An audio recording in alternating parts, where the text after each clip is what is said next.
वर्णिवेशरमणीय दर्शनं मन्दहासरुचिराननां भुजं पूजितं सुरु नरोत्तमैर्मुदा धर्मनन्दनमहं विचिन्तये। असतो मा षट्गमय तमसो मा ज्योतिर्गमय मृत्युर्मा अमृतं गमयः। ओम शान्तिः शान्तिः शान्तिः। अस्मद्गुरुसमारम्भां नाथयामुनमध्यमां लक्ष्मीवल्लभपर्यन्तां वन्दे गुरुपरम्पराम्। આજની જ્ઞાન સભાની અંદર પધારનારા બધા જ ભગવદ ભક્તોને વેદાંતાચાર્ય, પુરાણ ઇતિહાસાચાર્ય, એમએ ફિલોસોફી શાસ્ત્રી રાકેશભાઈના હેતપૂર્વક જય સ્વામિનારાયણ। ભક્તો, આજની આ જ્ઞાન સભાની અંદર આપણે બધા પ્રયાગરાજ કુંભ સ્નાન કરવા જનારાઓ આ વિડીયો અવશ્ય સાંભળે, આ વિષય પર થોડી વાત શ્રવણ કરશું તો જે પણ કોઈક વ્યક્તિ કુંભ સ્નાન કરવા માટે જઈ રહ્યો છે એવો અવશ્ય પોતાના હિતને અર્થે આ વિડીયો એકાગ્ર મને કરીને શ્રવણ કરે અને એને આત્મસાત કરી લે તો પ્રયાગના મહાત્મય વિશે પદ્મપુરાણ ઉત્તરખંડ અધ્યાય 23 34 અને 35 શ્લોકની અંદર ભગવાન વેદવ્યાસજી લખે છે, બ્રાહ્મીન પુત્રી ત્રિપથા ત્રિવેણી સમાગમેનાક્ષત યોગ માત્રાન યત્રાપ્લુતાન બ્રહ્મ પદમ નયંતી સતીર્થ રાજો જયતિ પ્રયાગ શ્યામો વટો શ્યામ ગુણમ વૃણોતિ સ્વચ્છાયયા શ્યામલતા જનાનામ શ્યામ શ્રમં કૃંતતિ યત્ર દ્રષ્ટઃ સતીર્થ રાજો જયતિ પ્રયાગ। अर्थात सरस्वती यमुना और गंगा का जहाँ संगम है, जहाँ स्नान करने वाले ब्रह्म पद को प्राप्त होते हैं, उस तीर्थराज प्रयाग की जय हो। जहाँ श्यामल अक्षय वट अपनी छाया से मनुष्य को दिव्य सत्व गुण प्रदान करता है, जहाँ भगवान माधव अपने दर्शन करने वालों का पाप ताप काट डालते हैं, उस तीर्थराज प्रयाग की जय हो। आ प्रमाणे पद्म पुराण ने अंदर प्रयाग नो महिमा जे छे ए भगवान वेदव्यासजीए પોતાના સ્વમુખે કહેલો છે। પદ્મપુરાણ ઉત્તરખંડ એમાં પણ ભગવાન વેદવ્યાસજી જે છે એ પ્રયાગનો મહિમા બતલાવતા પોતે કહી રહ્યા છે, ગ્રહાણામ ચ યથા સૂર્યો નક્ષત્રાણામ યથા શશી તીર્થાનામ ઉત્તમમ તીર્થમ प्रयागाख्याम अनुत्तमम। अर्थात कि जैसे ग्रहों में सूर्य तथा ताराओं में चंद्रमा है, वैसे ही तीर्थों में प्रयाग सर्वोत्तम है। माधवाख्यास तत्र देवः सुखम तिष्ठति नित्यशः तस्य वै दर्शनम कार्यम महापापे ही प्रमुच्यते। अर्थात कि वहाँ भगवान माधव नाम से सुखपूर्वक नित्य विराजते हैं, उनका दर्शन करना चाहिए। ऐसा करने से मनुष्य महापापों से मुक्त हो जाते हैं। प्रयागे तु नरो यस्तु माघ स्नानम करोति च न तस्य फल संख्याष्टि शृणु देवर्षि सत्तमा। हे देवर्षि, प्रयाग में जो माघ स्नान करता है उसके पुण्य फल की कोई गणना नहीं है। आ प्रमाणे पद्म पुराण ने अंदर પ્રયાગનો મહિમા જે છે એ ભગવાન વેદવ્યાસજીએ પોતાના સ્વમુખે કહેલો છે। ભક્તો, આ પ્રયાગ ક્ષેત્ર જે છે એને તીર્થોની અંદર રાજાની ઉપમા આપવામાં આવેલી છે।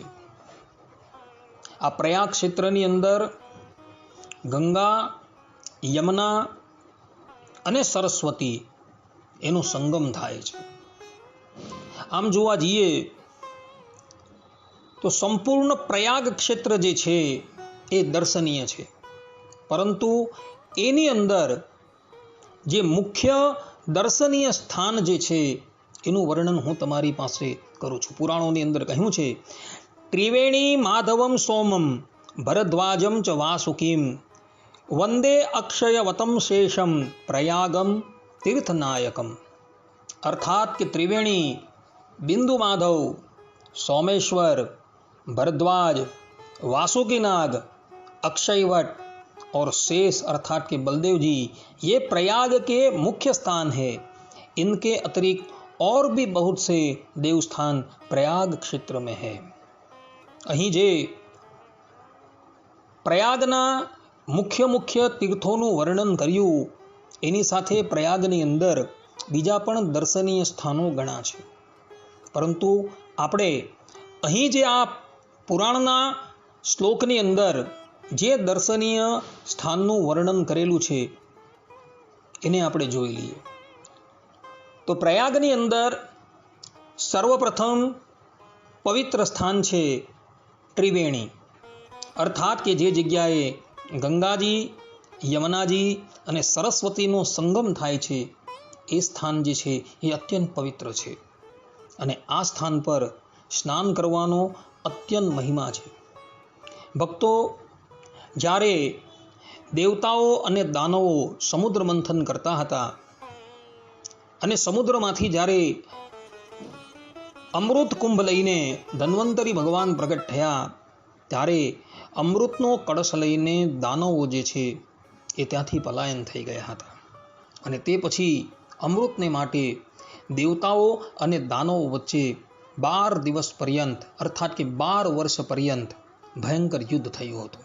દેવતાઓના 12 દિવસ અને માનવોના 12 વર્ષ, તો 12 વર્ષ પર્યંત ભયંકર યુદ્ધ થયું હતું અને તે વખતે અમૃતનો કુંભ જે છે એ બૃહસ્પતિ, સૂર્યદેવ અને ચંદ્રદેવ જે છે એ સાચવતા હતા અને એ સમય દરમિયાન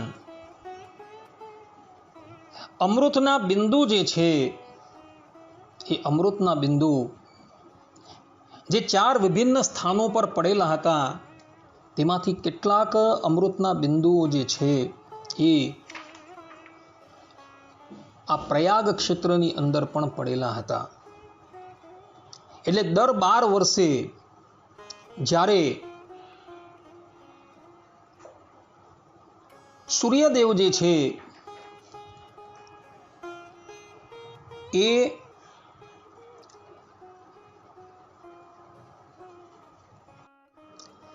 મકર રાશિમાં પ્રવેશ કરે છે અને બૃહસ્પતિ જ્યારે વૃષ રાશિમાં હોય છે, ત્યારે આ પ્રયાગ ક્ષેત્રની અંદર અર્થાત કે ત્રિવેણી સંગમ પર કુંભ મેળાનું આયોજન થાય છે અને ભારત વર્ષના જ નહીં પરંતુ વિશ્વના કરોડો માનવો જે છે, કરોડો મુમુક્ષુજન જે છે એ આ ત્રિવેણીની અંદર સ્નાન કરવા માટે આવે છે.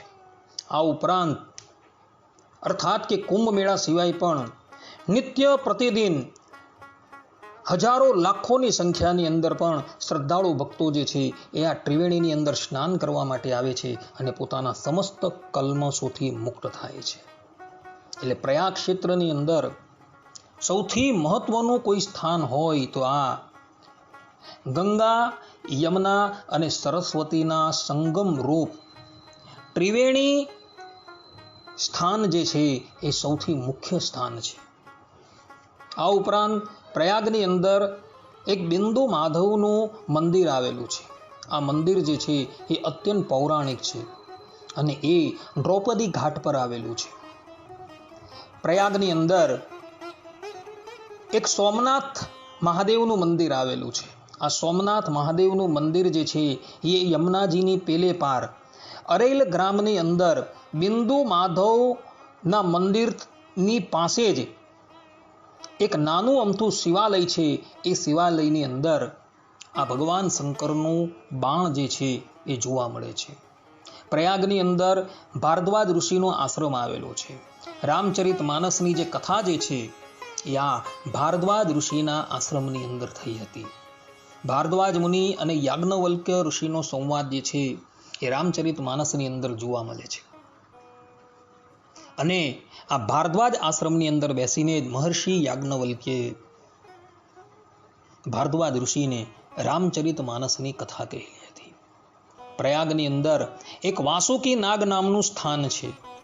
આ વાસુકી નાગ નામનું જે આ સ્થાન જે છે એ બિંદુ માધવની સમીપમાં જ આવેલું છે. બિંદુ માધવથી લગભગ 1 માઇલ દૂર જે છે એ આ સ્થાન આવેલું છે.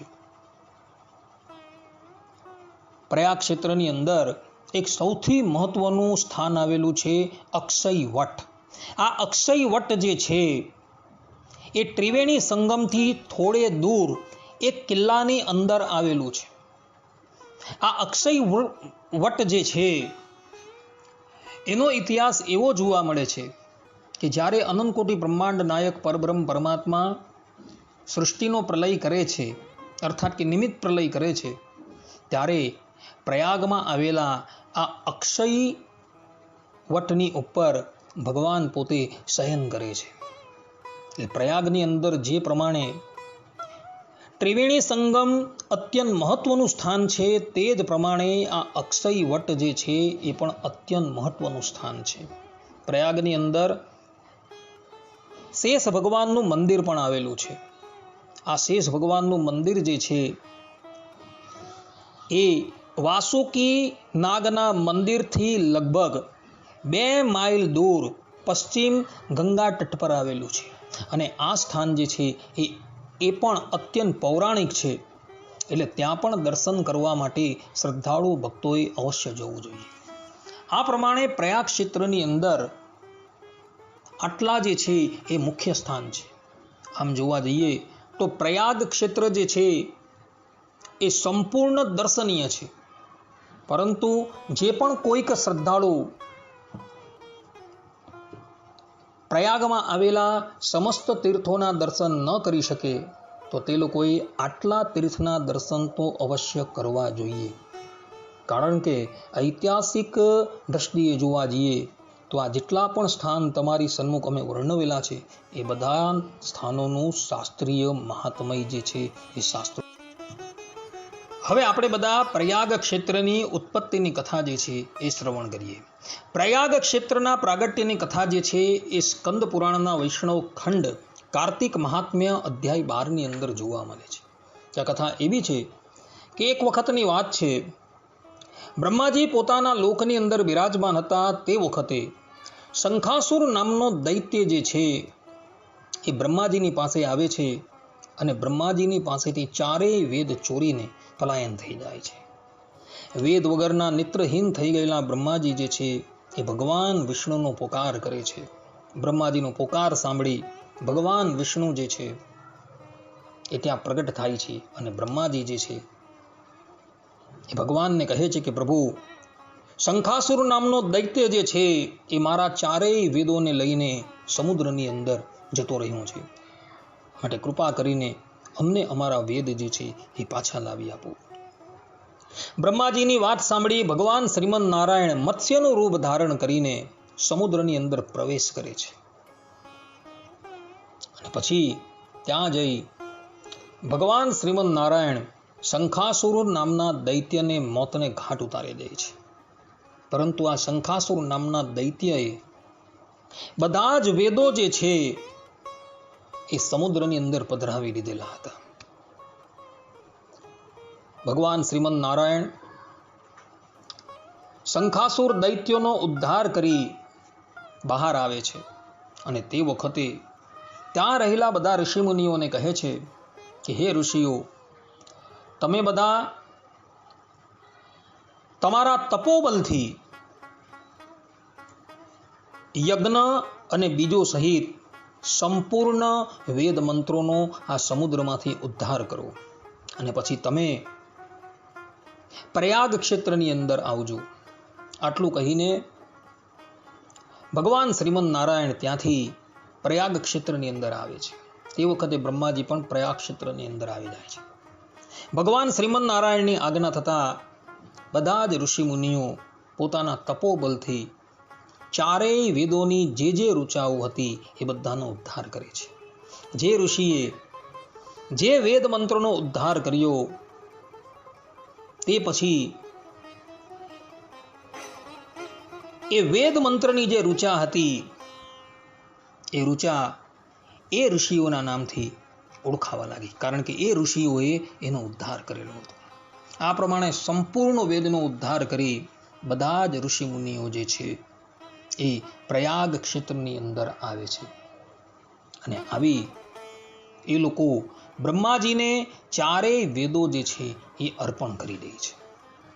ચારેય વેદો અર્પણ કર્યા બાદ ઋષિમુનિઓ અને દેવતાઓ જે છે એ ભગવાન શ્રીમદ નારાયણની પાસે કંઈક વરદાન માગે છે. દેવતાઓએ જે વરદાન માગેલું હતું તે હું તમને વાંચી સંભળાવું છું. देवताओं बोले, देवादिदेव जगन्नाथ, इस स्थान पर ब्रह्मा जी ने खोए हुए वेदों को पुनः प्राप्त किया है और हमने भी यहाँ आपके प्रसाद से यज्ञ भाग पाए हैं. अतः यह स्थान पृथ्वी पर सबसे श्रेष्ठ पुण्य की वृद्धि करने वाला एवं भोग और मोक्ष प्रदान करने वाला हो.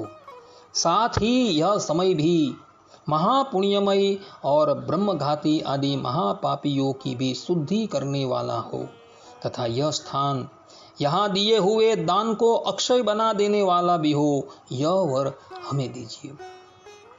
भगवान विष्णु ने कहा, देवताओं, तुमने जो कुछ कहा है वह मुझे भी स्वीकार है. तुम्हारी इच्छा पूर्ण हो.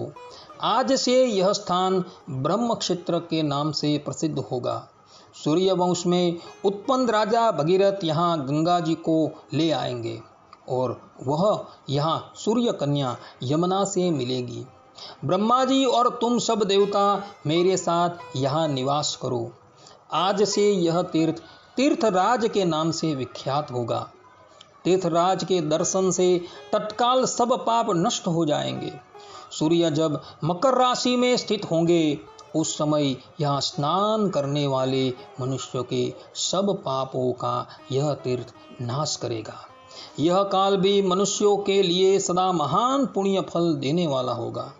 माघ में सूर्य के मकर राशि में स्थित होने पर यहाँ स्नान करने से सालोक्य आदि फल प्राप्त होंगे. देवाधिदेव भगवान विष्णु देवताओं से ऐसा कहकर ब्रह्मा जी के साथ वही अंतर्धान हो गए. तत्पश्चात इंद्रादि देवता भी अपने अंश से प्रयाग में रहते हुए वहां से अंतर्धान हो गए. आ प्रमाणे भगवान विष्णुए देवताओने वर आपेलो छे અને પોતાના સ્વમુખે જ આ પ્રયાગ ક્ષેત્રને તીર્થરાજની ઉપમા આપવામાં આવેલી છે. એનું કારણ એ જ છે કે બ્રહ્માજીને ખોવાયેલા ચારેય વેદો જે છે એ આ સ્થાનની ઉપર પ્રાપ્ત થયા હતા અને એટલે માટે ભગવાન વિષ્ણુએ આ પ્રયાગ ક્ષેત્રને તીર્થરાજ તરીકે ઘોષિત કરેલો છે. જે પણ કોઈક મનુષ્ય આ પ્રયાગ ક્ષેત્રમાં જઈ સ્નાન કરે છે તો સ્નાન કરવા માત્રથી જ એ ભગવાન વિષ્ણુના ધામનો અધિકારી થઈ જાય છે. એવું અહીં આ પદ્મપુર સ્કંદ પુરાણની અંદર ભગવાન વિષ્ણુએ પોતાના સ્વમુખે કહેલું છે. આ પ્રમાણે ભક્તો પ્રયાગ ક્ષેત્રની ઉત્પત્તિની કથા જે છે એ સ્કંદ પુરાણની અંદર જોવા મળે છે. તમે જ્યારે પણ પ્રયાગ જાઓ ત્યારે ત્રિવેણી સ્નાન અવશ્ય કરજો. અક્ષય વટના દર્શન પણ અવશ્ય કરજો તથા બીજા પણ પ્રયાગ ક્ષેત્રની અંદર સોમનાથ મહાદેવનું મંદિર, વાસુકી નાગનું સ્થાન, બળદેવજીનું મંદિર ઇત્યાદિ સ્થાનોના દર્શન કરવા અવશ્ય જજો. તો તમે બધા પરમ પવિત્ર થઈને દેહાંતે પરબ્રહ્મ પરમાત્માની પ્રાપ્તિ કરશો. આટલું કહીને હું મારા પ્રવચનને અહીં વિરામ આપું છું. સર્વે સંતો નિરામયઃ, સર્વે સુખીનો ભવંતુ, સર્વે ભદ્રાણિ પશ્યન્તુ, મા કશ્ચિત દુઃખ ભાગ ભવેત. અસ્તુ. જય સ્વામિનારાયણ.